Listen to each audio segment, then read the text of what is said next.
ఈదురుగాలులు కాకా వికలం చేస్తుండగా జడివానలు జడిపిస్తున్నాయి. ఏపీలో నేడు రేపు 17 జిల్లాలు శ్రీకాకుళం, పార్వతీపురం, మన్యం, విశాఖపట్నం, విజయనగరం, అల్లూరి సీతారామరాజు, తూర్పు గోదావరి, డాక్టర్ బిఆర్ అంబేద్కర్ కోనసీమ, కాకినాడ, తూర్పు గోదావరి, పశ్చిమ గోదావరి, ఏలూరు, ఎన్టీఆర్, కృష్ణా, గుంటూరు, బాపట్ల, పల్నాడు, ప్రకాశంలో అత్యంత భారీ వర్షాలు పడే అవకాశం ఉండటంతో రెడ్ అలర్ట్ జారీ చేశారు.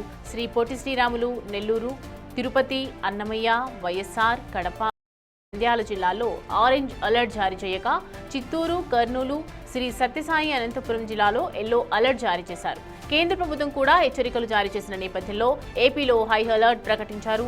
పలు జిల్లాల్లో 4 రోజుల పాటు అన్ని విద్యా సంస్థలకు సెలవులు ప్రకటించారు. ఉద్యోగులకు 3 రోజుల పాటు సెలవులు రద్దు చేసి సహాయక చర్యల్లో నిమగ్నం చేశారు.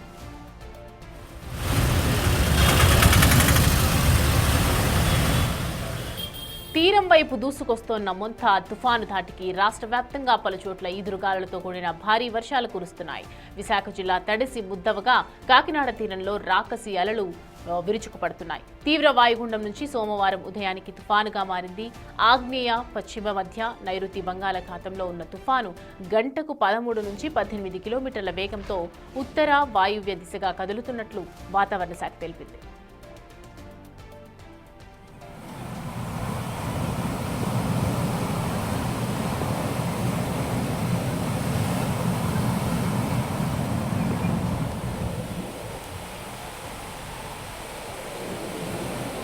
ప్రస్తుతం మచిలీపట్నానికి 280 కిలోమీటర్లు, కాకినాడకి 360 కిలోమీటర్లు, విశాఖపట్నానికి 410 కిలోమీటర్లు దూరంలో, ఒడిశాకి 610 కిలోమీటర్ల దూరంలో కేంద్రీకృతమై ఉంది. ఇవాళ ఉదయానికి ఇది తీవ్ర తుఫానుగా మారి ముందుకు కదలనుంది. ఇవాళ అర్ధరాత్రి నుంచి బుధవారం తెల్లవారుజామున మచిలీపట్నం, కాకినాడ మధ్యలో తీరాన్ని దాటే అవకాశం ఉన్నట్లు అధికారులు తెలియజేశారు. తుఫాను తీరాన్ని సమీపిస్తున్నటువంటి కొద్ది వేగం పెరుగుతోంది. తుఫాను తీరాన్ని దాటే సమయంలో గంటకు 90 నుంచి 100 కిలోమీటర్లు, గరిష్టంగా 110 కిలోమీటర్ల వేగంతో పెనుగాలులు వీస్తాయని అధికారులు తెలిపారు.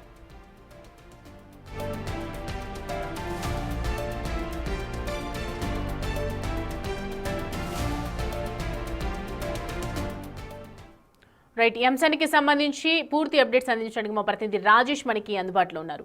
రాజేష్, మొంతా తుఫాను ఎఫెక్ట్ ఏ విధంగా ఉంటుంది, అసలు ప్రస్తుతం ఎలా ఉంది ఏపీలో కానీ పరిస్థితి, పూర్తిగా డీటెయిల్స్ ఏంటి, వాతావరణ శాఖ అధికారులు ఏం చెప్తున్నారు? ప్రస్తుతానికైతే మోంతా తుఫాన్ ఎఫెక్ట్ మొత్తం కోస్టల్ జిల్లాల అన్నిటి మీద కనబడుతుంది. ముఖ్యంగా మొదటి నుంచి చెప్తున్నారు కాకినాడ తీరంలోనే ఇది తీరం దాటబోతుందని చెప్తున్న నేపథ్యంలో దానికి అనుగుణంగానే కాకినాడలో వాతావరణం అంతా కూడా నిన్న అర్ధరాత్రి నుంచి పూర్తిగా మారిపోయింది. ప్రస్తుతం కాకినాడ మొత్తం కూడా పూర్తిగా నల్లటి మేఘాలు, దట్టమైన మేఘాలు కమ్మేయడంతో పాటు వర్షం కూడా కురుస్తుంది. ప్రస్తుతానికి కొంత వర్షం తగ్గింది, కానీ ఈదురుగాలులు కూడా వీస్తున్నటువంటి పరిస్థితి. ఇప్పటికే వాతావరణ శాఖ అధికారులు చెబుతున్నటువంటి పరిస్థితి, కొంత మోంతా తుఫాను తన డైరెక్షన్ని మార్చుకున్నట్టుగా కనబడుతుంది. నిన్న సాయంత్రం 5:30 వరకు పశ్చిమ వాయువ్య దిశగా కదిలినటువంటి మోంతా తుఫాను రాత్రి నుండి కొంత ఉత్తర వాయువ్య దిశగా 15 కిలోమీటర్ల వేగంతో ప్రయాణిస్తుంది. అంతేకాదు కొంత మచిలీపట్నానికి దగ్గరవుతున్నట్టుగా తెలుస్తుంది. అది ఉదయం ఇచ్చినటువంటి అప్డేట్ ప్రకారం మచిలీపట్నానికి 280 కిలోమీటర్లు, అదేవిధంగా కాకినాడకి 360 కిలోమీటర్లు, విశాఖపట్నానికి 410 కిలోమీటర్ల మధ్య ఈ తుఫాను కేంద్రీకృతమై ఉంది. వాస్తవానికి నిన్న సాయంత్రానికే కాకినాడ తీరం వైపు వేగంగా కదులుతుందని చెప్పినప్పటికీ అది కొంత ఉత్తర వాయువ్య దిశగా డైరెక్షన్ మార్చుకుని మచిలీపట్నం వైపు టర్న్ అవుతున్నట్టుగా వాతావరణ శాఖ అధికారులు చెప్తున్నారు. అయితే కాకినాడ కూడా వచ్చే అవకాశం కూడా ఉందని చెప్తున్నారు. కాకినాడ మచిలీపట్నం మధ్య ఈ మోంతా తుఫాన్ అయితే తీరం దాటబోతుంది. ఈ నేపథ్యంలో కాకినాడతో పాటు కోస్టల్ అన్ని జిల్లాల్లో దీనికి సంబంధించినటువంటి చర్యలు అయితే ప్రభుత్వం తీసుకుంది. అటు లోతట్టు ప్రాంతాలు, సముద్ర తీర ప్రాంతాల ప్రజలను ఇప్పటికే పునరావాస కేంద్రాలకైతే తరలించడం జరిగింది. ముఖ్యంగా మత్స్యకారులందరూ కూడా సురక్షిత ప్రాంతాలకు తరలించారు. అటు శ్రీకాకుళం నుంచి నెల్లూరు వరకు మరి కాసేపట్లో భారీ వర్షాలు కురవబోతున్నాయి. ఇప్పటికే కృష్ణా జిల్లాతో పాటు చాలా జిల్లాలకి రెడ్ అలర్ట్ అయితే జారీ చేయడం జరిగింది. ప్రజలను ఎవరిని బయటికి రావద్దు, కేవలం అవసరం ఉంటే తప్ప ఎవరిని బయటికి రావద్దని వాతావరణ శాఖ అధికారులు హెచ్చరిస్తున్నారు. ఎందుకంటే కుండపోత వర్షం కురవబోతుందని చెప్తున్నారు. మరి కాసేపట్లోనే ఇది తీవ్ర తుఫానుగా బలపడబోతుంది. ఇప్పటి వరకు తుఫానుగా మాత్రమే ఉన్నటువంటి మోంతా మరి కాసేపట్లో 9 గంటల తర్వాత తీవ్ర తుఫానుగా మారబోతుంది. తీవ్ర తుఫానుగా మారిన తర్వాత తన ప్రభావాన్ని చాలా ఎక్కువగా చూపించే అవకాశం ఉందని చెప్తుంది. బలమైన ఈదురుగాలులతో పాటు కుండపోత వర్షాలు కురుస్తాయని అధికారులు చెప్తున్న నేపథ్యంలో అన్ని జిల్లాలకు రెడ్ అలర్ట్ అయితే ప్రకటించడం జరిగింది. విజయవాడలో కృష్ణా జిల్లా అయితే ఏకంగా ఒక బంద్ లాంటిది జిల్లా కలెక్టర్ అనౌన్స్ చేసినటువంటి పరిస్థితి. ప్రస్తుతానికైతే కాకినాడలో వర్షం కొంత తగ్గుముఖం పట్టింది, కానీ బలమైన ఈదురుగాలులు అయితే వీస్తూ ఉన్నాయి.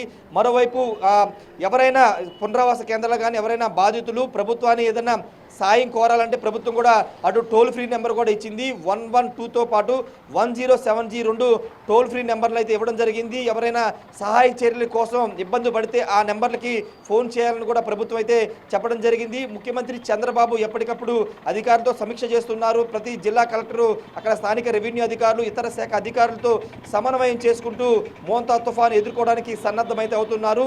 ఈ రోజు అర్ధరాత్రి కానీ రేపు తెల్లవారుజామున మోంతా తుఫాను మచిలీపట్నం కాకినాడ మధ్య తీరం దాటే అవకాశం కనబడుతుంది. కోనసీమ వైపు కూడా తన డైరెక్షన్ మార్చుకునే అవకాశం ఉందని కూడా వాతావరణ శాఖ అధికారులు చెప్తున్నారు. ముఖ్యంగా కాకినాడకి అదేవిధంగా కోనసీమకి మధ్య 1996 నాటి సంఘటన ఒకసారి ఇక్కడ ప్రజలు గుర్తు చేసుకుంటున్నారు. 1996లో బేకర్ తుఫాను ఈ ప్రాంతాన్ని అల్లకల్లోలం చేసింది. మళ్ళీ అలాంటి పరిస్థితులు వస్తే మా పరిస్థితి ఏంటంటూ ఇక్కడ స్థానికులు కూడా కొంత ఆందోళన అయితే వ్యక్తం చేస్తున్నారు. ప్రస్తుతానికైతే కాకినాడలో వర్షం అయితే తగ్గింది, కానీ బలమైన ఈదురుగాలు అయితే వీస్తూ ఉన్నాయి.